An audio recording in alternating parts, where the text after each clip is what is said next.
Good morning. So today we Good are afternoon, starting sir. our We're next starting our lecture in respiratory system. I think last lecture we have seen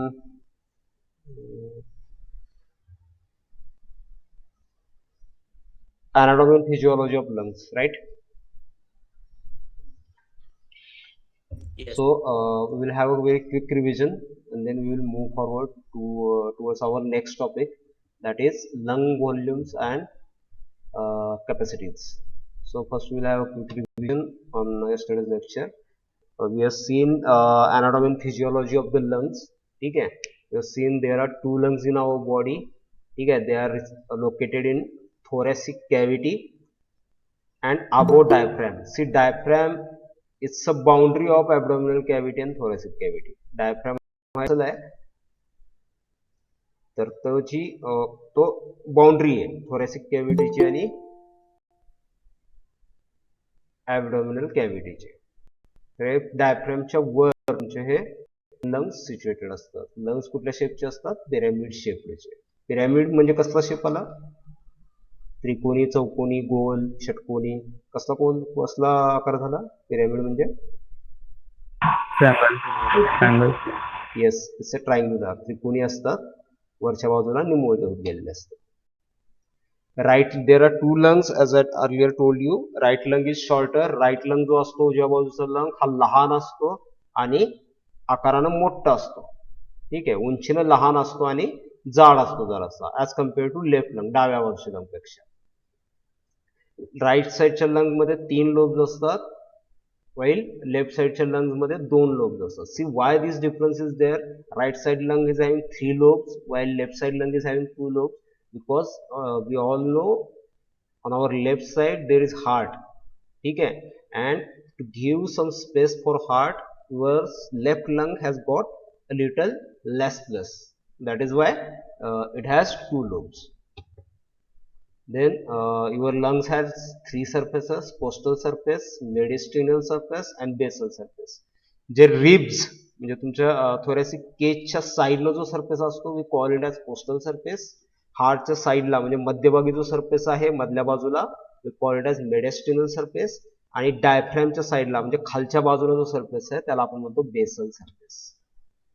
now lobes, see as earlier we have seen right lung has 3 lobes. So basically what these lobes are, these are what units of lungs. Okay, your lung is divided into different units. We call these units as lobes. Each lung is divided into different lobes. Right side च्या lung मध्ये 3 lobe आहेत, superior, middle आणि inferior lobe. Left साइडच्या lung मध्ये 2 lobe आहेत, superior आणि inferior. Middle lobe नाही आहे. ठीक आहे. So lobes, these are units of lungs and they are separated by fissures. हे लोब कशाने सेपरेट केले गेलेले असतात? फिशर्सने. Division of these lobes again we call it as bronchopulmonary segment. Division of lung आणायचं कोणी हे तर lobes पाहिजे. Division of lobes we call it as bronchopulmonary segment. हे जे काही लोब्स आहेत त्या लोब मध्ये परत कप्पे पडतात. लोबचे परत छोटे छोटे कप्पे आहेत लोब मध्ये, त्याला आपण म्हणतो ब्रॉन्कोपल्मोनरी सेगमेंट. ह्या छोट्या कप्प्यांमध्ये परत सुद्धा अजून एक बारीक बारीक बारीक बारीक बारीक कप्पे आहेत, त्याला आपण म्हणतो pulmonary lobule. See, pulmonary lobule हा एकदम लास्टचा पार्ट असतो. एका पल्मोनरी लोब्यूलला ह्याची स्पेसिफिक ब्रॉन्क्युल गेलेली असते, स्पेसिफिक व्हेन असते आणि स्पेसिफिक आर्टरी असते. That is why pulmonary lobule is very important place as it also contains alveoli. ठीक आहे, पल्मोनरी लोब्यूल मध्ये काय असतात? अल्वेओलाय असतात. पल्मोनरी लोब्यूल म्हणजे असं द्राक्ष, अल्वेओलाय म्हणजे काय? द्राक्षाच्या घड्यासारखे असतात ना. द्राक्षाचा घड पाहिलाय सगळ्यांनी? Yes, sir. राईट. तर आपण पाहतो द्राक्षाचा घड जो असतो ते एक शिर गेलेली असते, त्या शिरेला अनेक द्राक्षाचे असे छोटे छोटे द्राक्ष लागलेले असतात. ठीक आहे, तर हे छोटे छोटे द्राक्ष जे आहेत दे आर अल्वेओलाय. ठीक आहे, आणि एक छोटा घड जो असतो एका शिरेला जे काही द्राक्षे लगडलेले असतात त्याला म्हणायचं पल्मोनरी लोब्यूल. एक द्राक्षाचा तुम्ही गुच्छा घेतला काढून त्याला म्हणायचं पल्मोनरी लोब्यूल. त्याच्यामध्ये छोटे छोटे द्राक्षे असतात, एक द्राक्ष म्हणजे तुमचा अल्वेओलाय. ठीक आहे, हा जो गुच्छ असतो घड छोटासा त्याला म्हणायचं पल्मोनरी लोब्यूल. आणि त्याच्यामधलं सिंगल सिंगल द्राक्ष जे असतात त्याला म्हणायचं अल्वेओलाय. सी अल्वेओलाय ही अशी स्पेस असते की जिथं तुमचं ऍक्च्युअल गॅसियस एक्सचेंज होतं. इथं काय झालेलं असतं अल्वेओलाय मध्ये, अल्वेओलायची सेल्सचं बेसमेंट मेम्ब्रेन आणि तुमच्या ब्लड वेसलचं इथल्या जे काही ब्लड वेसल्स आहेत त्यांचं बेसमेंट मेम्ब्रेन फ्यूज झालेलं असतं. त्यामुळं आणि ह्या अल्वेओलायमध्ये अल्वेओलस म्हणायचं सिंगलला, ह्याच्यामध्ये पोकळी असते, तिथं हवा येते आपली. ठीक आहे. आता ह्या हवेमध्ये आणि तुमच्या ब्लडमध्ये फक्त एका बेसमेंट मेम्ब्रेनचं अंतर असतं.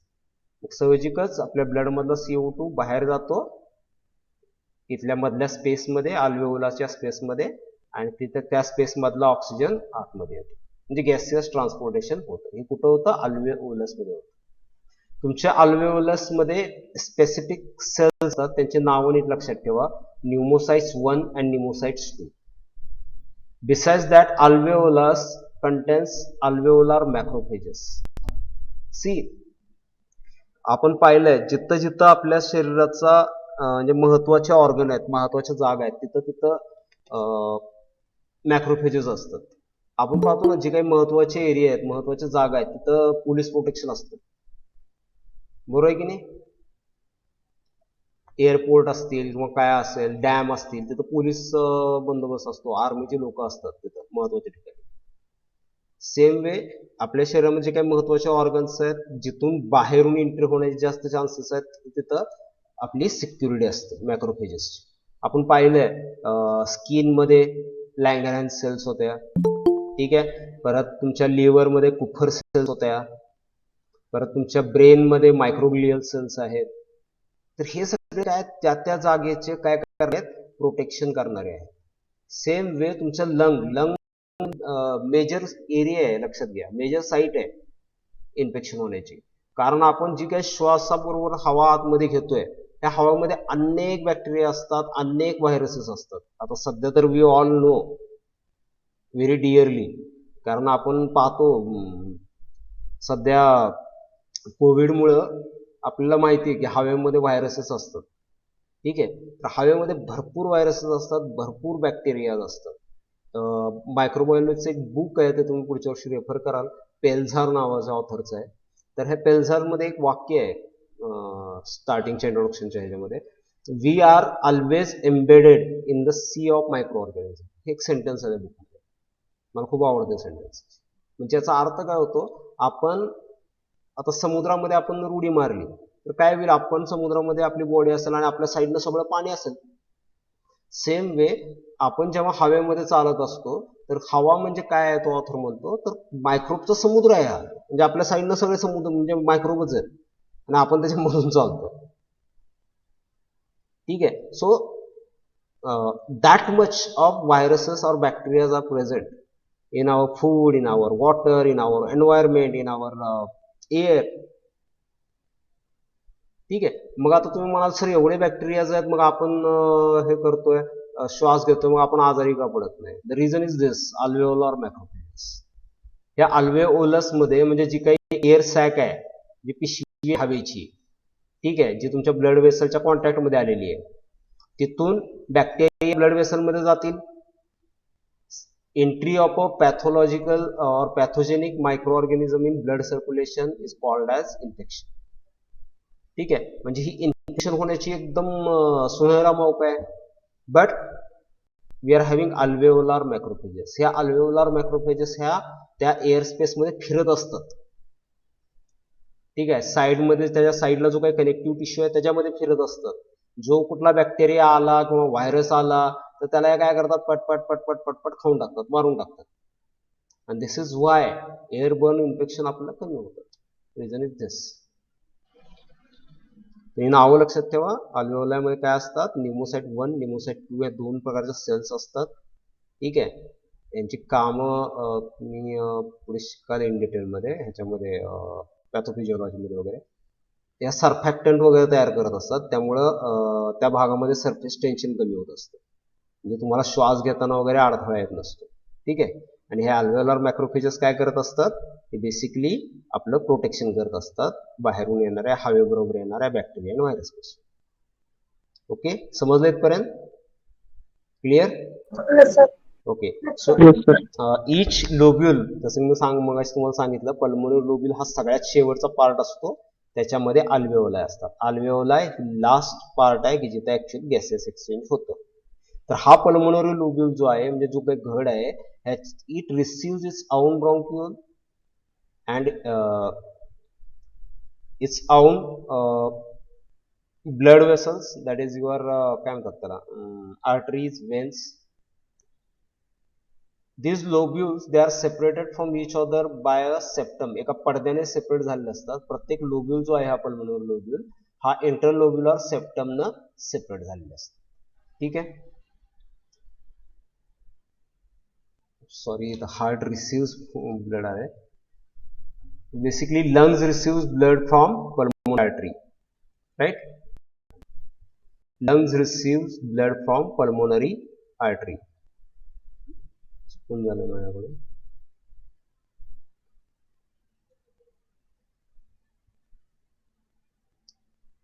Yes.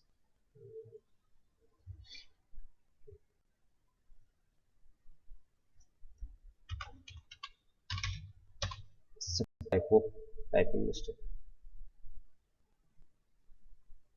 So lungs they receive blood from pulmonary artery.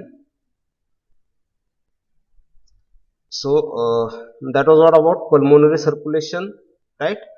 Then nerve supply towards your lungs, right? It is controlled by ANS. It gets neurons from vagus nerves, right? It's a 10th cranial nerve. त्याच्या साईडला प्ल्युरा असतो, बाहेरमध्ये एक सिरस membrane असतं लंगच्या साईडनं, त्याला आपण म्हणतो प्ल्युरा. प्ल्युराचे दोन layers, outer layer, parietal layer, inner layer, विसरल प्ल्युरा. ठीक आहे. परायटल प्ल्युरा आणि विसरल प्ल्युराच्या मध्ये एक कॅव्हिटी असते, आपण त्याला म्हणतो प्ल्युरल कॅव्हिटी. त्याच्यामध्ये एक फ्लुइड असतं, प्ल्युरल फ्लुइड. त्याचं मेन फंक्शन आहे लुब्रिकंट. ठीक आहे. So this is what about cute revision regarding our last lecture. So I think everyone is thorough with that. कुणाला काही अडचण असेल तर आत्ताच विचारा, so that we can move towards our today's topic. काय अडचण आहे कुणाला? No, sir. No, sir. Shall we proceed? Yes. Okay. So Yes, lung sir. volumes and respiratory volumes. This is what our today's topic is. So lung volumes, we also call them as respiratory volumes. Basically हे काय असतं तर it's a volume of gas और lungs. ठीक आहे. It's a volume of gas in the lungs at any given time during respiratory cycle. तुमची जी काही respiratory cycle आहे, रेस्पिरेटरी सायकल मीन्स वॉट, एक ब्रेथ एक श्वास तुमचा. त्याच्यामध्ये काय असतं तर इन्स्पिरेशन आणि एक्सपिरेशन. मी श्वास आतमध्ये घेतला आणि श्वास बाहेर सोडला, एक सायकल कंप्लीट झाली. ठीक आहे. तर ह्याच्यामध्ये कुठल्याही एका ठराविक टायमामध्ये तुमच्या लंग्स मध्ये किती व्हॉल्यूम आहे एअरचं, त्याला म्हणतो आपण लंग व्हॉल्यूम किंवा रेस्पिरेटरी व्हॉल्यूम. थोडक्यात आता मी श्वास आतमध्ये घेतला, राईट. तर किती श्वास आतमध्ये घेतला मी, राईट, इट इज इन्स्पिरेशन. तर इन्स्पिरेशन मध्ये किती श्वास आतमध्ये घेतला मी. आता आपण पाहतो, फॉर एक्झाम्पल आता मी तुम्हाला म्हणलं श्वास घ्या. आपण आता नॉर्मली श्वासोश्वास घेत असतो, श्वास घेत असतो, श्वास सोडत असतो. ठीक आहे. पण हेच तुम्हाला सांगितलं मी जरा डीप श्वास घ्या म्हणलं तर तुम्ही काय करता, नॉर्मल तुम्ही जेवढा श्वासोश्वास घेता तेव्हा तेवढं तुमच्या लक्षात पण येत नाही. पण जेव्हा तुम्ही जोरात श्वास घ्यायचा प्रयत्न करता तेव्हा तुम्ही जास्त हवा आतमध्ये घेऊ शकता. Am I right or not?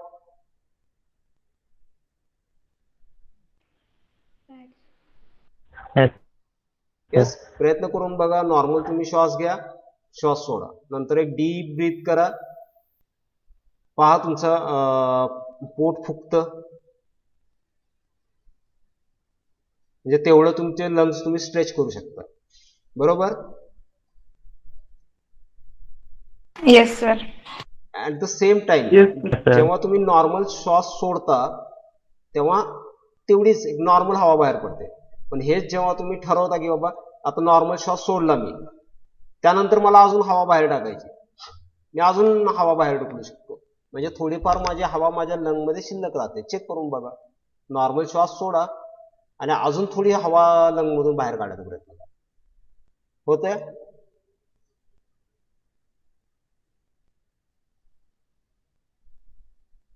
आता नॉर्मल श्वास घेतला, नॉर्मल श्वास सोडला मी, तरी सुद्धा माझ्या लंग मधून मी अजून हवा बाहेर ढकलू शकतो.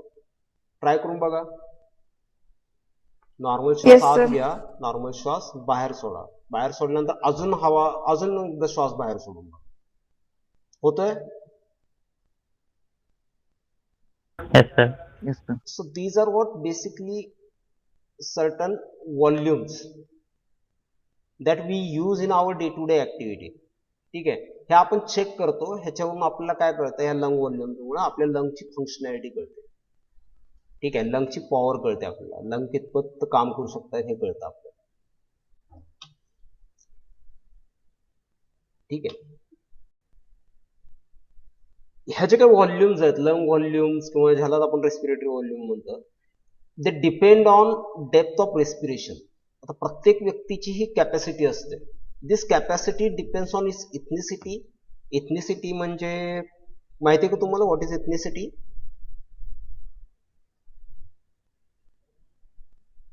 Yes,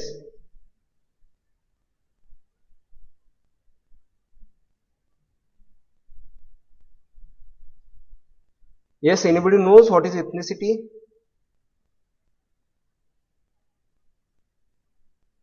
Pratiksha? So what it is? Repeat it. Ethnicity.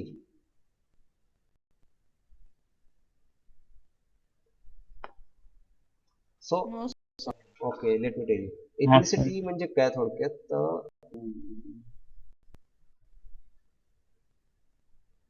आपला वंश म्हणता, एक्झॅक्ट मला डेफिनेशन सांगता येत नाही डिक्शनरी, बट एथनिसिटी म्हणजे काय, तुमचं ओरिजिन काय. आपण पाहतो आपण इंडियन ओरिजिनचे, म्हणजे आपण एशियाटिक ओरिजिन आहे आपलं. ठीक आहे, आपण एशियन ह्याच्यामध्ये कन्सिडर केलं जातं. ठीक आहे, इंडियन म्हणजे ऍक्च्युली आपलं मिक्सच आहे, आपण एशियन पण नाहीत आणि काही नाहीत, आपण वेगळंच आपलं कल्चर आहे. आपण पाहतो चायनीज लोक. ठीक आहे, टिपिकल एक्झाम्पल घ्या, चायनीज लोक. चायनीज लोक दिसायला कसे दिसतात, टिपिकल दिसतात, बरोबर आहे. आता मी म्हणलं हा चायनीज आहे, किंवा एखादा व्यक्ती तुम्ही असं 1000 लोकांमधून चायनीज व्यक्ती बरोबर ओळखू शकता.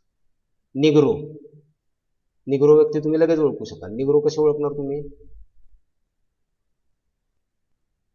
Black. हा, black. They are black in colour, they are little bit heighted, well built, they have got ते कर्ली हेअर्स. ठीक आहे, नंतर कॉकेजियन्स म्हणतात. कॉकेजियन्स म्हणजे जे काही युरोपियन वगैरे लोक आहेत. ठीक आहे, त्यांची बिल्ड बघा, जराशे हायटेड असतात, गोरेपान असतात, राईट. त्यांचे केस ब्राऊन असतात, आईजचा कलर त्यांचा टिपिकल असतो ब्राऊन और ब्लूइश कलरचा, राईट. सो ह्याला म्हणायचं ethnicity. So this lung volumes they may vary up by your ethnicity. Because ethnicity म्हणजे काय असतं, तुमचं बेसिकली तुमच्या जेनेटिक मेकअप असतो. ठीक आहे, तुमच्या बॉडीमध्ये जे काही डीएनएज आहेत, जो जीन्स आहेत, तर त्याचा मेकअप प्रत्येक वंशाचा हा वेगवेगळा आहे. तुम्ही पहा, आफ्रिकन लोक जे काही आहेत, ठीक आहे, निग्रो म्हणतो आपण त्यांना, आफ्रिकन लोकांमध्ये they have got a very high amount of catecholamines, म्हणजे ॲड्रेनालिन. ठीक आहे, ॲड्रेनालिन किंवा नॉर ॲड्रेनालिनचं कॉन्सन्ट्रेशन त्यांच्या शरीरामध्ये बाकीच्या ह्याच्यापेक्षा जास्त आहे त्यांच्यामध्ये. त्यामुळे पहा तुम्ही जे पण स्पोर्ट मधले प्लेयर्स असतात, ठीक आहे, त्यामध्ये हे आफ्रिकन लोक तुम्हाला जास्त दिसतील टॉपवर. बिकॉज ॲड्रेनालिन म्हणजे तुमचं लंग वरती डायलेशन करतं, आपण पाहिलं ब्रॉन्को डायलेशन, त्यामुळे हवा जास्त मिळते लंगला. हार्टचं हे ऍक्टिव्हिटी फास्ट करतं, आपण पाहिलं सगळं हे ह्याच्यामध्ये ऑटोनॉमस नर्वस सिस्टम मध्ये ॲड्रेनालिनचे इफेक्ट पाहिले. सहजिकच ह्यांच्यामध्ये ॲड्रेनालिनची लेवल जास्त असते या कॅटेचोलामाइन्सची. सहजिकच त्यांची म्हणजे फिजिकल ऍक्टिव्हिटी जास्त असते, मग सहजिकच त्यांच्या व्हॉल्यूम्स पण डिफरंट पडतात as to others, right. So these volumes they differ as ethnicity, they differ as per gender, right, male female. Then our age. See आपले लंग्स जे असतात, आपण अडल्ट म्हणजे एक मॅच्युअर होईपर्यंत आपले लंग हे फुल्ली डेव्हलप झालेले असतात आणि फुल्ली ऍक्टिव्ह असतात.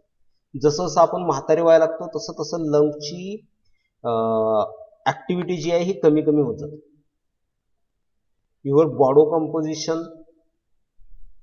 And also in case of certain respiratory diseases, एखाद्या व्यक्तीला जर अस्थमा असेल आणि त्याच्या तुम्ही लंग व्हॉल्यूम चेक करायला जाल ते must be disturb, right? So your lung volumes they vary on depth of respiration, ethnicity, gender, age, body composition and presence of certain respiratory diseases. Now there are four major lung volumes. कुठल्या कुठल्या पहा त्या महत्वाच्या. एक म्हणजे आहे tidal volume, दुसरी म्हणजे आहे इन्स्पिरेटरी रिझर्व व्हॉल्यूम, तिसरी आहे एक्सपिरेटरी रिझर्व व्हॉल्यूम, चौथी आहे रेसिड्युअल व्हॉल्यूम. सी ह्या व्हॉल्यूम्स नीट लक्षात ठेवा, एक्झाम मध्ये 99% ह्याच्यावरती क्वेश्चन होतो. 99%, ठीक आहे. 99.99% क्वेश्चन ह्याच्यावरती पडतोच पडतो, ठीक आहे. कमीत कमी तुम्हाला व्हायवामध्ये तरी ह्या व्हॅल्यू विचारल्याच जातात, त्यामुळे तुम्ही हे परफेक्टच करून ठेवा आणि खूप सिंपल आहेत, ठीक आहे. आपण पाहूया वन बाय वन काय आहेत ते. First of all we will see what is tidal volume. See tidal volume म्हणजे काय? It's amount of air that you are breathing normally. ठीक आहे. आता आपण नॉर्मल पोझिशन मध्ये, ठीक आहे, निवांत बसलेलो आहे. आता निवांत बसल्यानंतर तुम्ही श्वास घेताय आतमध्ये, तुम्ही काय ठरवून श्वास घेता का मला एक 50 ml हवा आतमध्ये घ्यायची किंवा 100 ml हवा आतमध्ये घ्यायची? तुम्ही ठरवता का? No, no. You don't think about that, you just breathe, right? You just inspire air and you just expire air. तुम्ही श्वास आतमध्ये घेता आणि श्वास सोडता. You don't think about that. So this is called as normal breathing. The amount of air that moves in and moves out during a normal breathing, we call it as tidal volume. ठीक है.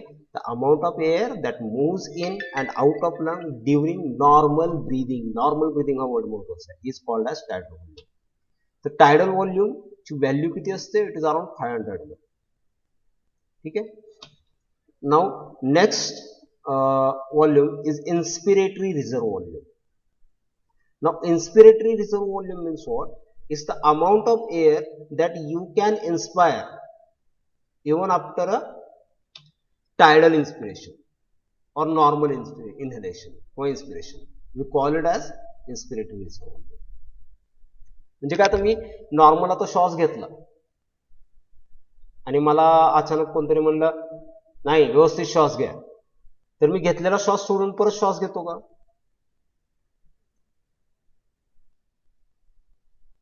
No, sir. आपण काय करतो, श्वास घेतलाय आणि मग आपल्याला कोणतरी म्हणलं नाही व्यवस्थित घ्या अजून एकदा, आपण अजून परत एकदा श्वास घेतो. ट्राय करून बघा. श्वास घ्या नॉर्मल आणि अजून एकदा व्यवस्थित घ्या श्वास, right? So this is inspiratory volume, the maximum amount of air that can be inhaled after a normal inhalation. म्हणजे नॉर्मल इनहेलेशन केलं आणि त्याच्यानंतर मॅक्झिमम अजून आपण किती हवा आतमध्ये घेऊ शकतो. It is called as inspiratory reserve volume. Inspiration केलं त्याच्यानंतर अजून आपण एक्स्ट्रा किती घेऊ शकतो, that is why we call it as reserve. So this is inspiratory reserve volume. समजलं सगळ्यांना what is inspiratory reserve volume? Yes. Snehal समजलं? Phate? Yes, sir. Shravani? Yes, sir. Okay, so maximum amount of air that can be inhaled after normal inhalation is called as inspiratory reserve volume. So its normal value is 2100 to 3200 ml. 3200 ml, 2100 ml ते 3200 ml एवढी काय असते तुमची normal इन्स्पिरेटरी reserve volume असते. Now next volume is obviously expiratory reserve volume. Expiratory reserve volume काय असेल? Yes, can anybody guess?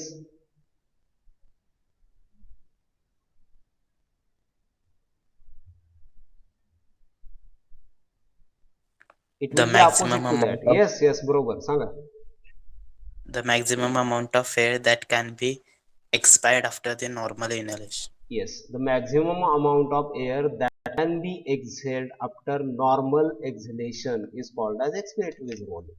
आता मी श्वास सोडल्यानंतर कोणतरी म्हणलं नाही व्यवस्थित श्वास सोडा, मी काय करतो अजून हवा बाहेर टाकण्याचा प्रयत्न करतो. दिस इज एक्सपिरेटरी रिझर्व, राईट. म्हणजे नॉर्मल तुम्ही सोडलेला आहे हवा टायडल व्हॉल्यूम मध्ये, टायडल व्हॉल्यूमच्या एक्सपिरेशन मध्ये तुम्ही नॉर्मल हवा सोडली आणि अजून तुम्हाला हवा सोडायची, अजून तुम्ही सोडू शकता. So what does it indicates? There is some little air that is present in your lungs. बरोबर आहे, कारण मी नॉर्मल ब्रीथ केलं, हवा सोडली आणि परत अजून हवा सोडू शकतो. So it indicates there is little amount of air which is present in my lungs. So expiratory reserve volume means what? The maximum amount of air can be exhaled after normal exhalation. Normal exhalation केलं त्याच्यानंतर अजून मी किती जास्त हवा सोडू शकतो बाहेर, we called as expiratory reserve volume. It's normal value is 1000 to 1200 ml, 1000 ते 1200 ml हे नॉर्मल व्हॅल्यू असते. हे 3 व्हॅल्यू समजल्या सगळ्यांना?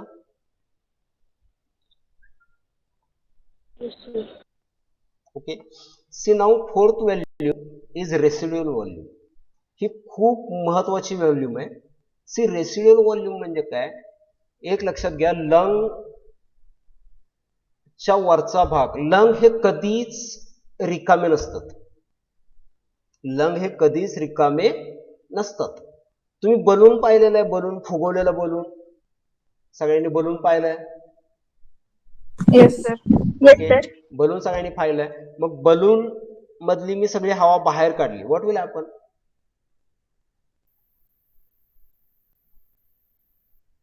बलून सगळा चपटा होऊन जाईल, राईट. Yes, balloon sir. सगळा काय होऊन जाईल, चपटा होऊन जाईल, कोलॅप्स होईल. जर तुमच्या लंग मधली सगळी जर हवा बाहेर काढली गेली तर lung will get collapse. You are getting what I am saying? Yes. Lung मधली जर सगळी हवा बाहेर निघली तर लंग कोलॅप्स होऊन जातील. तसं होऊ नये म्हणून there is always some amount of air it is present in your lungs. The amount of air remaining in lungs even after a forceful expiration, that is even after this, the amount of air remaining in lungs even after a forceful expiration is called as residual volume. It is always there. The lungs are never empty. The normal value is 1200 ml. म्हणजे तुम्ही एवढं 1200 ml जरी बाहेर टाकलं तरी your lung contains at least 1200 ml of air in it. Because this amount of air is essential, it keeps your lungs open, it prevents your lungs from collapsing. Okay, so these are what 4 volumes that we have seen. Tidal volume म्हणजे normal breathing, right? Inspiratory reserve volume म्हणजे काय, maximum amount of air that can be inhaled after a normal inhalation. ह्याच्या opposite आहे expiratory reserve volume, maximum amount of air that can be exhaled after a normal exhalation. Residual volume म्हणजे काय, amount of air remaining in lungs even after a forceful expiration. ठीक आहे, ह्याच्या definition नीट लक्षात ठेवा आणि ह्याच्या व्हॅल्यूज नीट लक्षात ठेवा. Now lung capacities. See lung capacities they are basically what, they are combined. There are 2 different volumes, they are combined. For example, tidal volume plus inspiratory reserve volume, tidal volume plus expiratory reserve volume, tidal volume, inspiratory volume plus expiratory reserve volume. हे अशा combine म्हणून तुमची लंगची capacity बनते. या lung capacities ना आपण म्हणतो respiratory capacities. There are 4 important lung capacities. आपण पाहूयात तर काय काय आहेत. इन्स्पिरेटरी कॅपॅसिटी, दुसरी आहे फंक्शनल रेसिड्युअल कॅपॅसिटी, तिसरी आहे व्हायटल कॅपॅसिटी आणि चौथी आणि शेवटची आहे that is total lung capacity. ठीक आहे, या 4 कॅपॅसिटीचे नाव नीट लक्षात ठेवा. Inspiratory capacity, functional residual capacity FRC मध्ये त्याला, vital capacity, total lung capacity TLC. आपण पाहूया वन बाय वन काय आहेत ते. First is inspiratory capacity.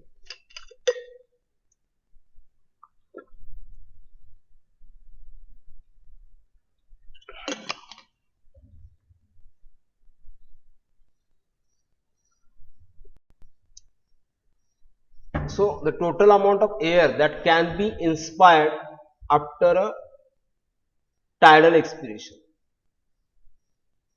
we call it as tidal volume. म्हणजे मी नॉर्मल ब्रीथ केलं, ठीक आहे, श्वास घेतला नॉर्मल, श्वास सोडला, त्याच्यानंतर मी परत एकदम डीप श्वास घेतला. याचा अर्थ काय काय झाला, मी काय केलं, टायडल व्हॉल्यूम, ठीक आहे, the amount of air that can be inspired after a tidal expiration. म्हणजे टायडल एक्सपिरेशन म्हणजे टायडल व्हॉल्यूम आलं plus inspiratory reserve volume, the maximum amount of air that can be inhaled after normal exhalation, sorry normal inhalation, याला आपण म्हणतो inspiratory reserve volume. So inspiratory capacity काय आहे, tidal volume plus inspiratory reserve volume. दुसरी आहे functional residual capacity. Functional residual capacity काय बघा, amount of air remaining in the lungs after a tidal expiration. म्हणजे तुम्ही टायडल एक्सपिरेशन केलं म्हणजे नॉर्मल श्वास सोडला, मग तुमच्या याच्यामध्ये किती हवा शिल्लक राहील.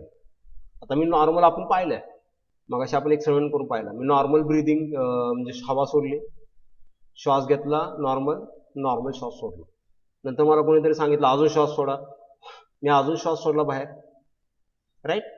जेव्हा मी अजून बाहेर श्वास सोडतो, नॉर्मल श्वास सोडून अजून बाहेर श्वास सोडतो, त्याला आपण म्हणतो एक्सपिरेटरी रिझर्व व्हॉल्यूम.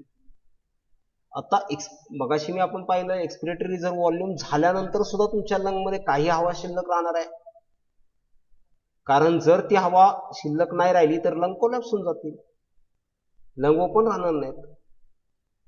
त्याला आपण म्हणलो होतं residual volume, right.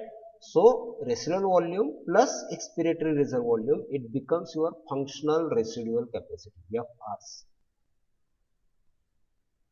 Then next is your vital capacity.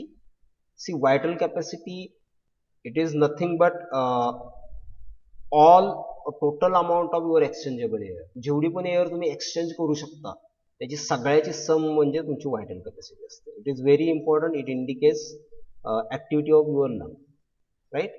तर ही काय काय बघा, tidal volume, inspiratory reserve volume plus expiratory reserve volume, this is called as vital capacity.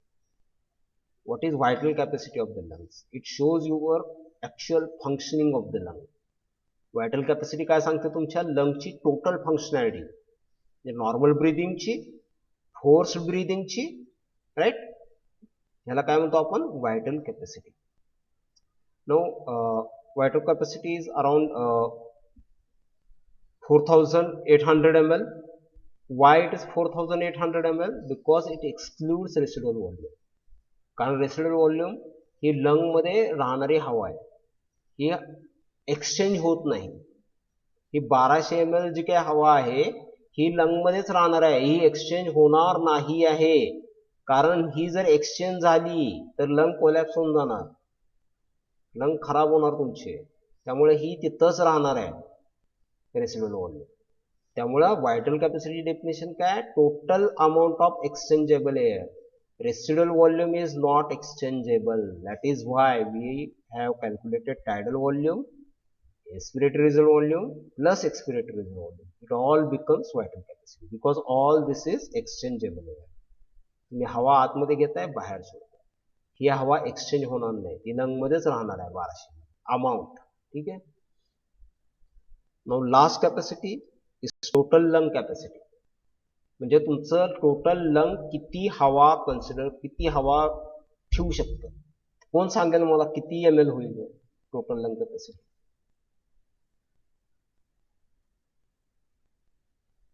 6000. Absolutely right. So total lung capacity will become 6000 ml because vital capacity आपण पाहिलंय exchangeable air किती आहे, 4800 ml. It excludes residual volume, that is 1200 ml. So total lung capacity is nothing but vital capacity plus your residual volume. It is sum of all your lung capacities, so it becomes 6000 ml. So that is it. Thank you. Have a nice day. कुणाला काही question असेल, you can ask me.